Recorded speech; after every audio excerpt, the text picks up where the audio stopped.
행복과 기쁨이 가득한 배짱이의 서재, 책 읽는 배짱이입니다. 오늘 소개드릴 책은 김승호님의 최상위 부자가 말하는 돈에 대한 모든 것, 돈의 속성입니다. 프롤로그. 인간은 경제적 자립을 위해 돈을 필요로 한다.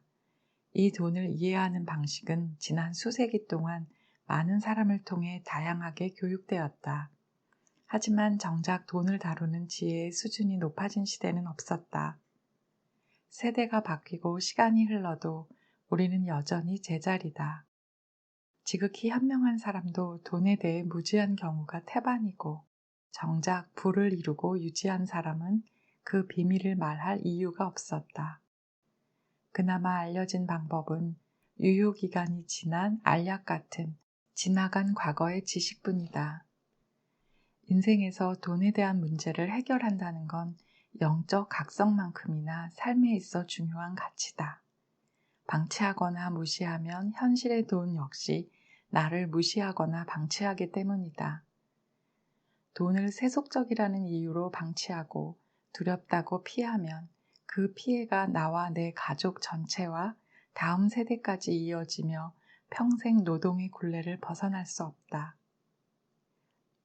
나는 가족을 위해서라면 하루도 쉬지 않고 일하던 노동자 아버지 밑에서 태어나 겨우 굶지 않을 정도의 어린 시절을 보냈다. 그러나 지금은 미국 정부와 한국 정부에 1년에 수백억의 세금을 내는 사람이 되었다.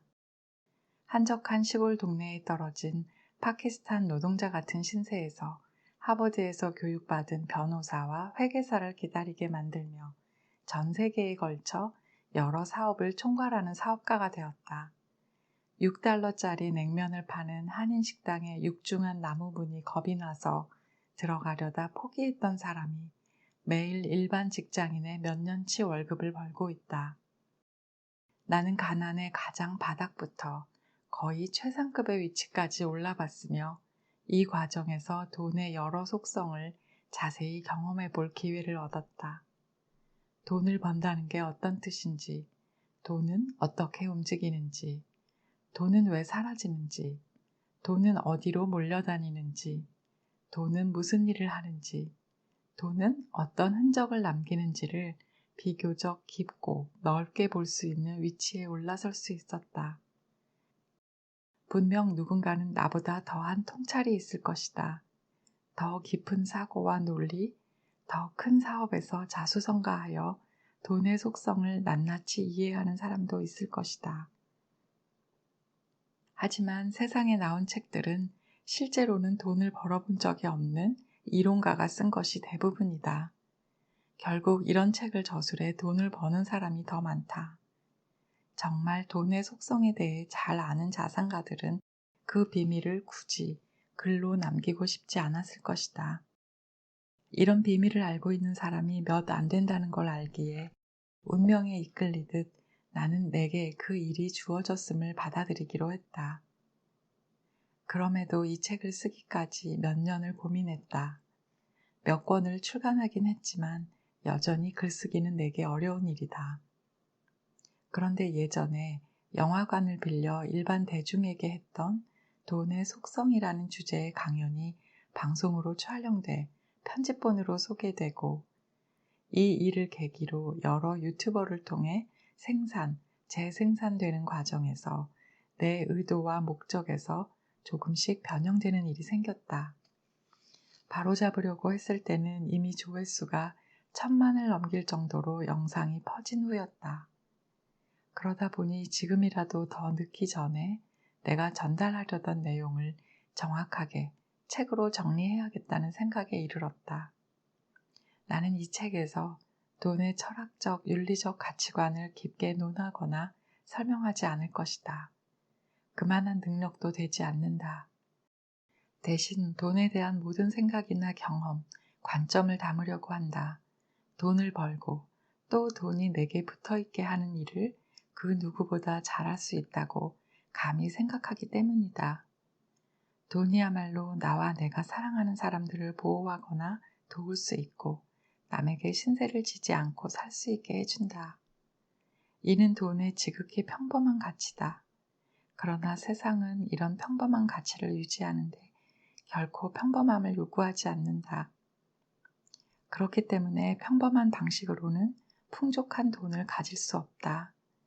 내가 그동안 어떤 방식으로 돈을 대해왔는지 자세히 설명함으로써 독자 역시 같은 기쁨을 누릴 수 있기를 바랄 뿐이다.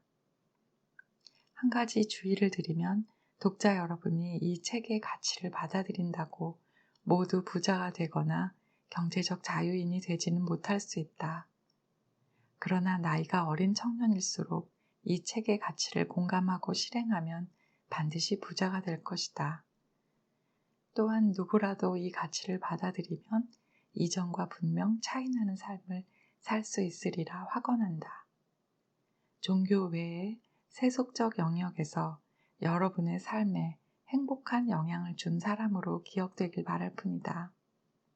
이 책은 평소 내가 강연이나 수업에서 이야기했던 돈의 5가지 속성과 부자로 살고 싶은 사람에게 필요한 4가지 능력에 대한 내용을 담고 있다. 돈의 5가지 속성으로 돈은 인격체다. 규칙적인 수입의 힘, 돈의 각기 다른 성품, 돈의 중력성, 남의 돈에 대한 태도를 말한다. 부자가 되기 위해 필요한 4가지 능력으로는 돈을 버는 능력, 모으는 능력, 유지하는 능력, 쓰는 능력을 다룬다. 그리고 이것을 각기 다른 능력으로 이해하고 각각 다르게 배워야 한다고 강조해왔다. 전자인 생각의 비밀, 알면서도 알지 못하는 것들에 나온 문장이나 유사한 표현이 일부 나올 수 있다. 중복된 표현이 있어도 이해를 구한다. 더불어 경제 용어를 잘 모르는 분도 쉽게 이해할 수 있도록 되도록 풀어쓰려고 노력했다. 모쪼록 독자 개개인의 경제적 독립과 자립의 삶에 도움이 되길 바란다. 그럼 이제 본문 중 돈의 5가지 속성과 부자가 되기 위해 필요한 4가지 능력 알아보겠습니다. 돈은 인격체다. 돈은 인격체다. 돈이 사람처럼 사고와 감정과 의지를 지닌 인격체라고 하면 누군가는 받아들이기 힘들어한다. 인격체란 스스로 생각하고 자아를 가진 개별적 실체를 뜻하기 때문이다. 돈은 스스로 생각하지도 움직이지도 않으며 단지 숫자로 이루어졌을 뿐이니 왠지 억지처럼 느껴질 수 있다. 하지만 비즈니스에서는 회사도 인격을 부여받는다. 바로 법인이다. 여기에는 사람인, 인이 붙는다. 법인은 사람과 동일하게 소송을 하고 소송을 당하기도 하며 하나의 주체처럼 개인과 싸우거나 협의하거나 협력할 수 있다. 돈은 법인보다 더 정교하고 구체적인 인격체다. 어떤 돈은 사람과 같이 어울리기 좋아하고 몰려다니며 어떤 돈은 숨어서 평생을 지내기도 한다. 자기들끼리 주로 가는 곳이 따로 있고 유행에 따라 모이고 흩어진다. 자기를 소중히 여기는 사람에게 붙어있기를 좋아하고 함부로 대하는 사람에겐 패가 망신의 보복을 퍼붓기도 한다. 작은 돈을 함부로 하는 사람에게선 큰 돈이 몰려서 떠나고 자신에게 합당한 대우를 하는 사람 곁에서는 자식, 즉 이자를 낳기도 한다. 이처럼 돈은 인격체가 가진 품성을 그대로 갖고 있기에 함부로 대하는 사람에겐 돈이 다가가지 않는다. 이런 돈의 특성 때문에 나는 돈을 인격체라 부른다.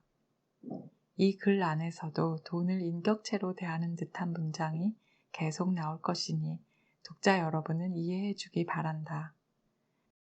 내가 풍족한 부를 이루는 데 성공한 것은 돈을 스스로 감정을 가진 인격체로 대하며 돈과 함께 사는 법을 배웠기 때문이다. 돈을 너무 사랑해서 집안에만 가둬놓으면 기회만 있으면 나가려고 할 것이고 다른 돈에게 주인이 구두쇠니 오지 마라 할 것이다. 자신을 존중해주지 않는 사람을 부자가 되게 하는데 협조도 하지 않는다. 가치 있는 곳과 좋은 일에 쓰인 돈은 그 대우에 감동해 다시 다른 돈을 데리고 주인을 찾을 것이고, 술집이나 도박에 자신을 사용하면 비참한 마음에 등을 돌릴 것이다. 돈은 감정을 가진 실체라서 사랑하되 지나치면 안 되고, 품을 때 품더라도 가야 할 땐 보내줘야 하며 절대로 무시하거나 함부로 대해서는 안 된다. 오히려 존중하고 감사해야 한다. 이런 마음을 가진 사람에게 돈은 항상 기회를 주고 다가오고 보호하려 한다. 돈은 당신을 언제든 지켜보고 있다. 다행히 돈은 뒤끝이 없어서 과거 행동에 상관없이 오늘부터 자신을 존중해주면 모든 것을 잊고 당신을 존중해줄 것이다. 돈을 인격체로 받아들이고 깊은 우정을 나눈 친구처럼 대하면 된다. 그렇게 마음먹은 순간 돈에 대한 태도는 완전히 바뀌기 시작한다. 작은 돈을 절대로 함부로 하지 않게 되고, 큰 돈은 마땅히 보내야 할 곳에 보내주게 된다. 사치하거나 허세를 부리기 위해 친구를 이용하지 않고 좋은 곳에 친구를 데려다 주려 할 것이기 때문이다. 품 안의 돈을 기품 있는 곳에 사용하며 사랑하는 사람과 보호해야 할 가치가 있는 곳에 사용할 것이다. 이를 지켜보고 있는 돈도 더 많은 친구들을 옆에 불러들일 것이다. 내가 돈의 노예가 되는 일도 없고 돈도 나의 소유물이 아니므로 서로 상하 관계가 아닌 깊은 존중을 갖춘 형태로 함께 하게 된다. 이것이 진정한 부의 모습이다. 납치나 폭력 혹은 불법을 통해 권력자나 졸부품으로 들어간 돈은 언제든 탈옥할 날만을 기다리거나 그 주인을 해치고 빠져나오게 마련이니 위험한 돈과 친해질 생각도 지워야 한다. 돈이 인격체라는 것을 알아차리고 받아들이는 순간부터 당신의 평생 부자 인생길이 열리는 것이다.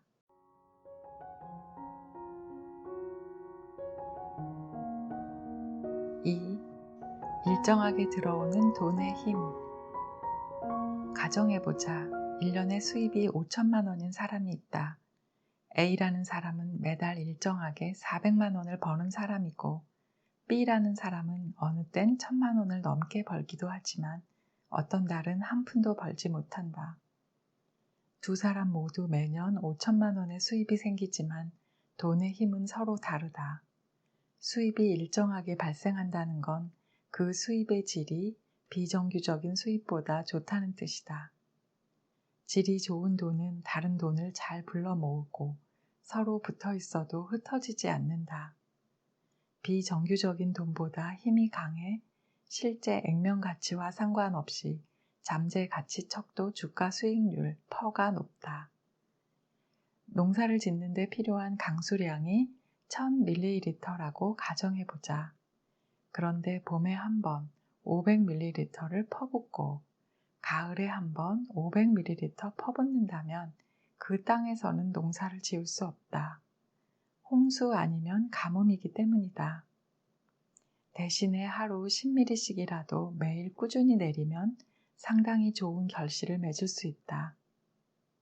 브라질의 렌소이스 사막은 연간 강우량이 1600ml나 되지만 아무것도 키우지 못한다. 6개월에 한 번씩 비가 오기 때문이다.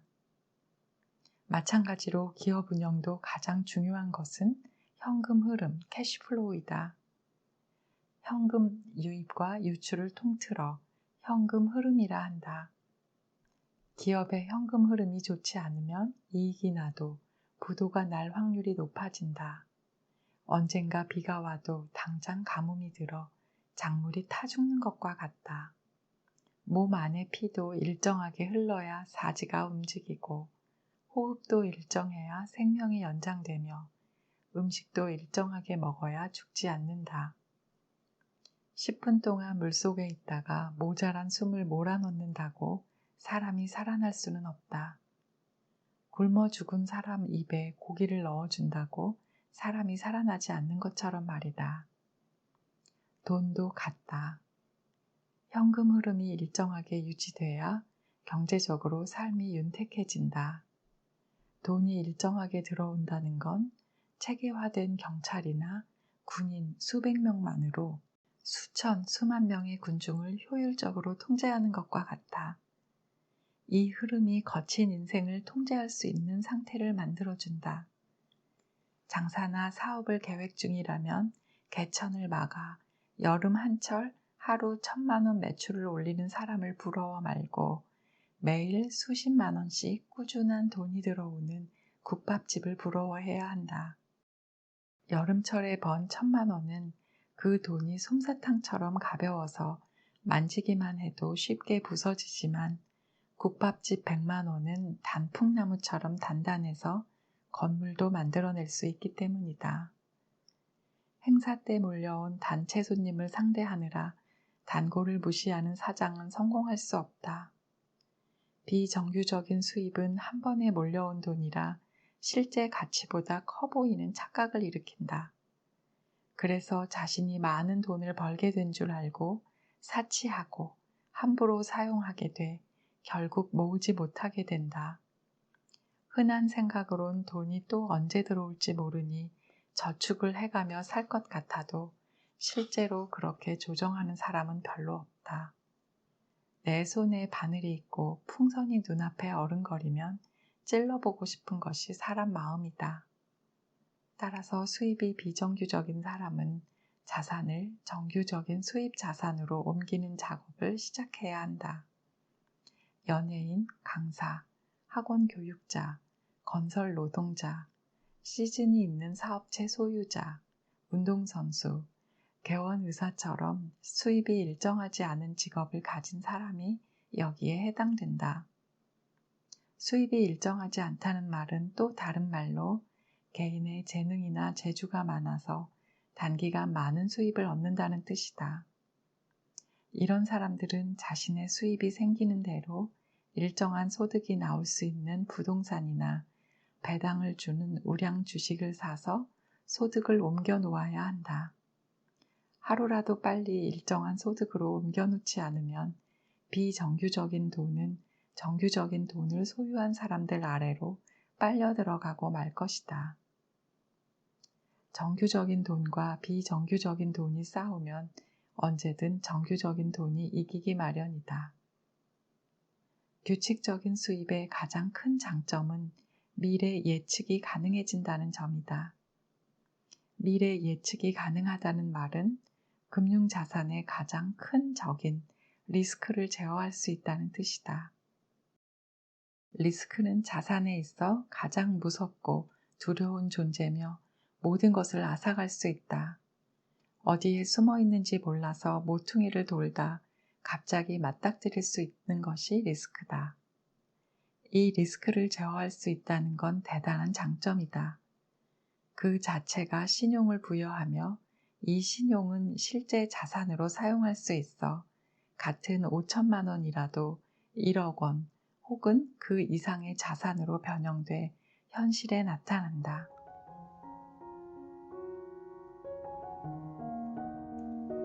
3. 돈은 중력의 힘을 가졌다. 중력은 현대 물리학의 상호작용, 힘 중 하나다. 뉴턴에 따르면 중력은 질량을 가진 모든 물체에 작용한다. 중력은 질량을 가진 물체가 다른 질량을 가진 물체에 작용하는 힘을 말하는데 그 힘의 크기는 각 물체의 질량에 비례해 가까운 곳에 있는 물체를 잡아당기며 매우 먼 거리까지 미친다. 거리의 제곱에 반비례해 멀어질수록 힘이 약해지기는 하지만 먼 거리에서도 여전히 작용한다. 지구에 살고 있는 우리는 중력의 거대한 힘을 못 느껴도 지구를 벗어나려는 우주선은 시속 4만 킬로미터의 속도로 날아야 겨우 지구의 중력권을 벗어날 수 있다. 우주 위를 날아다니는 별똥별을 지구로 끌어들이는 것도 중력의 힘이다. 지구는 달보다 무겁기에 더 강한 중력을 가지고 있고 태양은 지구보다 더 크고 무거워서 더 멀리까지 그 중력의 영향력을 행사한다. 눈으로 확인할 수 있는 이 영향력의 경계가 태양계다. 신기한 건 돈도 이 중력과 같은 작용을 한다는 것이다. 돈은 다른 돈에게 영향을 주며 그 돈의 액수가 크면 클수록 다른 돈에 영향을 준다. 돈은 가까이 있는 돈을 잡아당기는 능력이 있으며 주변 돈에 영향을 준다. 돈이 중력과 같이 작용하는 원리를 잘 이용하면 누구나 아무리 작은 돈이라도 큰 돈으로 만들어낼 수 있다. 강원도 태백시 창죽동의 검룡소라는 작은 연못에서 시작한 물줄기가 강원도, 충북, 경기, 서울을 거쳐 서해까지 494km에 걸쳐 펼쳐지는 한강이 된다. 길이 6,679km에 하구의 폭만 240km이며 초당 20만 9천 입방미터의 물을 바다에 쏟아내는 아마존강 역시 페루 남부 안데스 산맥 네바도 미스미산 안에 있는 개울에서 시작된다. 우리가 살고 있는 거대한 지구도 한 개의 작은 입자가 주변 입자를 끌어당기고 그 부피를 키워가면서 현재의 모습을 갖춘 것이다. 이렇듯 아무리 작은 것이라도 그 속성을 이해하면 주변을 끌어당겨 부피나 크기를 키울 수 있고 이렇게 커진 자본은 다른 자본을 점점 더 쉽게 많이 끌어들인다. 누군가가 10억 원이라는 돈을 모으기로 마음먹었다고 하자 10억 원은 300만 원을 받는 급여 생활자가 한 푼도 쓰지 않고 모아도 27년이 걸리는 금액이다. 엄청나게 긴 시간이고 힘든 일이다. 그나마 전액을 저축했을 경우의 이야기다. 투자를 한 경우라도 한 푼도 잃지 않았을 때 이야기다. 급여의 50%를 저축했다면 50년이 지나야 모을 수 있는 돈이다. 하지만 돈의 중력을 이해하면 이야기가 달라진다. 이 세상에 큰 돈을 가진 사람 중 누구도 그런 식으로 돈을 모으지 않는다. 또한 돈을 이렇게 움직이지도 않는다. 먼저 10억 원을 모으기 위해서는 1억 원이 필요하다. 그리고 1억 원을 모으기 위해서는 1,000만 원이 필요하다. 그 1,000만 원은 매월 100만 원 혹은 그 이상을 저축하는 것으로 시작된다. 1년을 잘 모아서 1,000만 원을 모았다고 가정하자. 이 1,000만 원을 모으기 위한 노력을 100으로 가정하자.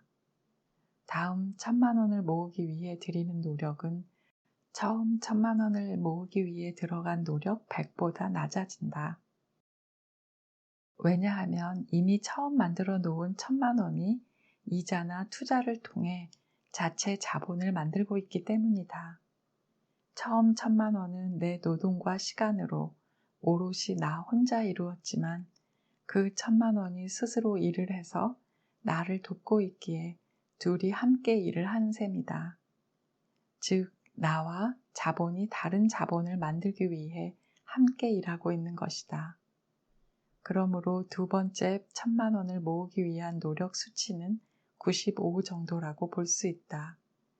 이런 수치는 두 번째 1,000만 원을 모으고 세 번째 1,000만 원을 모을수록 점점 작아진다. 처음 1,000만 원을 모으는데 10개월이 걸렸다면 두 번째 1,000만 원은 9개월, 그 다음은 7개월, 그 다음은 5개월, 이렇게 줄어든다. 처음 1,000만 원을 모으기 위해 100을 노력했다면 1억 원이 되는 마지막 1,000만 원은 불과 20 혹은 30 정도의 힘으로 만들어진다. 그렇게 몇 년 후에 1억 원을 모으고 그 1억 원은 동일한 과정을 통해 다시 몇 년 후엔 몇 억이, 더 지나면 100억 원이 되는 것이다. 재산 증식 과정을 보면 1, 2, 3, 4, 5처럼 양의 정수로 늘어나는 것이 아니라 1, 2, 4, 8, 16과 같이 배수로 늘어난다. 이 원리를 이해하면 누구나 부자가 될 수 있다. 온 우주에 중력의 힘이 미치고 있듯 중력은 우주의 근본적 힘이며 세상을 만드는 원리 중 하나다. 이 원리는 무엇인가 불어나는 모든 것에 적용된다. 단지 돈은 물체가 아니기에 그것을 모으겠다는 사람, 그 자신의 마음을 필요로 할 뿐이다. 4. 남의 돈을 대하는 태도가 내 돈을 대하는 태도다. 나는 예전부터 코스트코 주차장에 차를 세우고 들어가면서 주차장 구석에 널브러진 쇼핑카트를 일부러 끌고 들어가곤 했다. 내가 슈퍼마켓을 직접 운영하던 젊은 시절에 해마다 100여 개 넘는 쇼핑카트가 사라지거나 파손됐다. 쇼핑카트를 끌고 집으로 가거나 주차장 구석에 처박아 놓고 가버린 고객들 때문이다. 그 일로 매년 $20,000 이상 손해가 났던 기억 때문에 내가 고객으로 장을 보러 가도 쇼핑카트를 함부로 대하지 않는다. 자기 자식은 지극히 사랑하면서 남의 자식에게는 매몰찬 사람이 있다. 자기 자식은 금처럼 귀한데 며느리나 사위는 한 번도 남의 집 귀한 자식이라는 생각을 해본 적이 없는 것이다. 돈에 대해서도 같은 태도를 지닌 사람들이 있다. 내 돈은 엄청 아끼고 절대로 함부로 사용하지 않으면서 공금이나 세금의 사용에 대해선 무심한 사람들을 간혹 본다. 가볍게는 친구가 밥을 사는 차례에는 비싼 것을 주문하거나 단체 회식 비용이 몇 사람의 과한 술값으로 지불되는 경우가 있다. 무겁게는 국가의 세금이 들어간 기물이나 물품을 훼손하거나 국가 보조금을 부풀려 받아내거나 세금을 탈세하는 경우도 있다. 공금, 세금, 회비, 친구 돈, 부모 돈은 모두 남의 돈이다. 남의 돈을 대하는 태도가 바로 내가 돈을 대하는 진짜 태도다. 친구가 돈을 낼 때 더 비싼 것을 시키고 회식 때 술을 더 주문하는 행동은 내가 돈을 어떻게 보고 있는지를 알려주는 척도다. 세금이나 공금 같은 공공자산을 함부로 하는 사람은 자신의 돈 역시 함부로 대하고 있음을 알아야 한다. 세금으로 만든 공공시설, 도로 안내판, 행사, 의료 서비스 등에는 내 돈도 일부 들어있다. 친구와 번갈아 가며 사는 밥값에는 내가 낼 때만이 아니라 상대가 낼 때도 내 돈이 포함되어 있다. 내가 존중받으려면 먼저 존중해야 하듯 내 돈이 존중받으려면 남의 돈도 존중해줘야 한다. 나는 100% 내 지분으로 돼 있는 회사일지라도 회사 용도에 맞는 경우에만 법인카드를 사용한다. 그리고 내 회사 매장에 가도 반드시 돈을 지불하고 물건을 구매한다. 해당 회사의 사장이나 개별 매장의 매니저는 이익 정도에 따라 실적을 받기에 내가 임의로 물건을 가져온다는 건 그들의 이익 실적에 손해를 입히는 일이기 때문이다. 그것이 단 1원이라도 남의 돈이다. 또한 세금 납부는 국가 시스템을 통해 그 국가를 사용하는 모든 사람에게 주어진 책임이자 의무다. 내 농장 안에 길을 만들고 개울에 다리를 하나 놓는데도 수억 원이 들어간다. 그러니 한 푼도 안 내고 멀리 떨어진 도시를 1시간 이상 가로질러 다닐 수 있는 건 이미 많은 사람이 내놓은 세금과 내가 낼 세금이 모여있기 때문이다. 세금은 내 돈이지만 동시에 남의 돈이다. 합법적인 절세는 내 재산을 보호하는 일이지만 탈세는 남의 돈을 훔치는 일이고 남의 돈을 함부로 하는 행위다. 남의 돈을 함부로 하지 않을 때 내 돈도 함부로 취급받지 않는다. 남의 자식에게 함부로 하지 않을 때 내 자식도 함부로 취급받지 않는다. 내 아들이 귀하다면 내 며느리도 귀한 것이고 내 딸이 금쪽 같다면 내 사위도 금쪽인 걸 알아야 한다. 나는 지금도 여전히 코스트코 주차장에 세워진 쇼핑카트를 보면 꼭 끌고 들어간다. 쇼핑카트를 모으러 주차장을 뛰어다닐 직원의 일감을 덜어주려는 마음에서다. 이제 코스트코는 우리 회사와 사업을 같이 하는 파트너 사업체이기도 하다. 내 아들과 그 집 딸이 결혼하듯 내 돈과 코스트코 돈이 결혼을 한 셈이기도 하다. 코스트코 주식을 0.003%나 가진 주주이기 때문이다. 그래서 카트 바퀴 한쪽은 내 것이라는 마음으로 더 열심히 챙긴다. 남의 돈을 존중하다 보면 그 돈이 내 돈이 되는 일도 있기 때문이다. 5. 돈마다 품성이 다르다. 돈은 그 돈이 만들어지는 과정에 따라 각기 다른 성격을 갖는다. 돈마다 성향도 있고 기질도 있어서 고집이 센 돈도 있고 배짱이 두둑한 돈도 물러 터진 돈도 있다. 집에 있기 좋아하는 돈도 있고 집 밖에 나가면 절대 들어오지 않으려는 돈도 있다. 한 부모 안에 태어난 자식이라도 각기 취향과 성향이 다르듯 돈도 마찬가지다.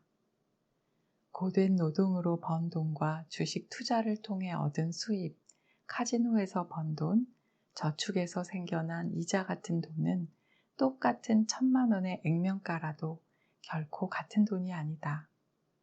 같은 돈이 아니기에 어떤 돈은 죽어라 붙어 있으면서 돈값을 못하기도 하고 어떤 돈은 쉽게 사라지고 어떤 돈은 다른 돈을 불러들이며 어떤 돈은 있는 돈까지 데리고 나간다. 태어나는 방식에 따라 돈의 품성이 다르기 때문이다. 그래서 돈을 벌 때는 가능하면 품질이 좋은 돈을 벌어야 한다. 품질이 가장 좋은 돈이란 당연히 정당한 방법으로 차곡차곡 모아지는 돈이다. 급여 수입이나 합리적 투자나 정당한 사업을 통해 얻는 모든 수입이다. 자신의 아이디어와 노동을 통해 벌어들인 돈은 내 인생의 유일한 자산인 시간을 남에게 주고 바꾼 돈이라서 가장 애착이 가고 자랑스럽기에 어떤 돈보다도 소중하다. 이런 돈은 함부로 아무 곳에나 사용하지 못하며 이런 돈이 모여 자산이 되어 투자나 저축을 통해 이자를 만들어내면 마치 아들보다 더 예쁜 손자 손녀 대하듯 귀해진다. 반면 이런 귀한 돈에 비해 일확천금은 품질이 좋지 않다. 카지노에서 딴 돈은 다음 카지노에서 다른 돈까지 데리고 나가고 사기로 얻은 돈은 사치와 방탕한 생활을 하는데 사용되어 인생을 그르치게 된다.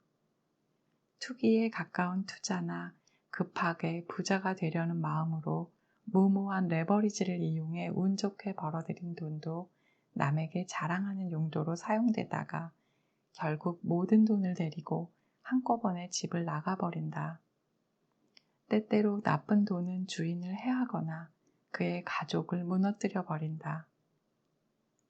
좋은 돈을 모으려면 삶에 대한 확고한 철학이 있어야 한다. 돈의 주인이 좋은 돈만을 모으겠다고 마음먹으면 저절로 돈이 붙어있게 된다. 욕심을 부리지 않기에 오히려 사기를 당하지 않는다. 행동이 반듯해서 허풍스러운 곳에서 술값으로 돈을 버리지도 않는다. 불로소득을 바라지 않기에 어디 가서 망신을 당하는 일도 없고 공돈을 기대하지 않기에 비굴하지 않아도 된다. 더불어 이런 사람에겐 기회도 더 생기고 행운도 많아진다. 품성이 좋은 자산이 많이 몰려와 가족을 해치지 않고 뭉치게 만든다. 설령 행운처럼 생긴 자산도 이미 좋은 품성을 가진 돈 사이에 섞이면서 좋은 성품을 지닌 돈으로 변형되어 간다. 각기 다른 환경에서 자란 젊은이들이 사관학교에 들어가 그 학교의 규율과 학풍을 배워가며 하나의 가치와 규범으로 동료가 되어 장교로 태어나는 것과 같다. 이렇듯 친구를 가려 사귀듯 돈도 가려 모아야 한다. 그렇게 모으는 돈은 많으면 많을수록 좋다. 견고하게 당신과 당신 가족을 지켜주며 흩어지지 않을 것이다. 그리고 오랫동안 남아 당신의 인생을 지켜주며 부자로서 존중받는 삶을 누릴 수 있게 해줄 것이다. 맨하튼에 비가 내리던 어느 여름날이었다. 저녁 식사를 끝내고 34번가 앞에 있는 100년도 넘은 유물 같은 메이시 백화점에 가족과 함께 들렀다. 백화점 정문 바닥에는 이 회사의 역사를 적어놓은 동판이 하나 놓여 있었다. 얼마나 많은 자본과 재화, 그리고 부자들이 이 문을 거쳐 저 동판을 밟고 지나갔을지 상상해봤다. 그런데 그때 40세 정도 되어 보이는 거린이 동판 앞에 앉더니 부슬비를 그대로 맞으며 지나가는 사람들의 동정을 구하기 시작했다. 도움을 구하는 종이에 쓰인 글을 보니 제법 교육을 받았던 사람인가 싶었다. 이미 늦은 밤인데 저녁도 하지 못했나 싶은 마음에 주머니에 있는 얼마 안 되는 현금을 구걸통 안에 넣어주고 다시 처마 밑으로 돌아와 서 있었다. 몇몇 사람이 주머니 안에서 동전을 꺼내 던져주었고 이후 더 너그러운 인도 여자가 제법 큰 단위의 종이돈을 건네주었다. 그제야 그는 저녁값이 마련됐는지 일어서서 몇 안 되는 짐을 챙기기 시작했다. 마지막으로 컵 안을 살피던 그는 여러 사람이 준 동전들 사이에서 동전 몇 개를 골라내더니 길바닥에 버렸다. 그리고 도움을 청하는 문구가 적힌 종이판이 비에 젖을까봐 걱정이 되었는지 배낭과 등짝 사이에 끼고 사라져버렸다. 그가 사라진 자리엔 3페니, 약 11원이 버려져 있었다. 이후에도 많은 사람이 동판 위를 밟고 지나갔지만 아무도 페니 따위에 관심을 두지 않았다. 나는 비를 맞으면서 몇 걸음 걸어가 젖은 3페니를 손톱으로 집어 손에 담았다. 사실 미국에서 3페니로 살 수 있는 것은 아무것도 없다. 그러나 작은 돈을 함부로 하는 사람은 결코 큰 돈을 다루지 못한다는 것을 알기에 보석을 줍듯 소중히 주었다. 그제야 쇼핑을 끝낸 아내와 아들이 페니 2만 개도 넘게 지불한 운동화 2켤레를 사들고 나왔다. 나는 오른손 바지 주머니에 넣은 동전 3개를 만지작거리며 이 동전들은 돈의 씨앗이다 라고 중얼거리며 두 사람 뒤를 따라 걸어 집으로 돌아왔다. 사람들이 잘 모르는 사실이 있다. 작은 돈이 사람을 부자로 만들고 큰 돈이 사람을 가난하게 만든다는 사실이다. 어쩌면 그 맨하튼의 거지는 10년 전에는 나보다 부자였을지도 모른다. 맨하튼 금융가에서 큰 돈을 다루는 일을 하다 실수를 저질러 파산했는지도 모른다. 작은 돈을 함부로 하고 큰 돈만 쫓다 그렇게 된 것일지도 모른다. 그 사이 가난한 이민자로 수없이 실패를 했던 동양인은 맨하튼 5번가에 베란다가 있는 집을 하나 더 사서 주말에 가끔 놀러오는 부자가 되었다. 작은 돈을 소중히 대했더니 큰 돈을 다 데려온 것이다. 이상 책 읽는 배짱이었습니다. 들어주셔서 감사합니다.